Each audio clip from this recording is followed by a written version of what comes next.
Армијата дополнително се ангажира во справувањето со пандемијата. Од денеска тим од воено-медицинскиот центар, 12 лекари и 20 медицински сестри се вклучува во работа на интерните клиники каде се формирани неколку ковид оддели.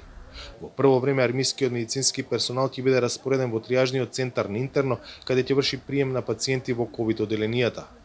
Вклучувањето на армиски доктори и сестри следи 10 дена по прогласувањето на кризната состојба. До сега беа ангажирани невооружени војници како поддршка на полицијата во ковид центрите. Армијата отстапи неколку амбулантни возила за потребите на брзата помош. За улогата на вооружените сили во поддршка на здравствените институции во услови на пандемија се разговараше и на денешниот видеоконференцијски состанок Јадранска повелба САД. Иако дополнително се ангажираат армиски лекари, здравствениот систем во земјава според надлежните е стабилен. На состанокот со директорите на ковид центрите од клиничкиот центар, министерот за здравство бил информиран за состојбата.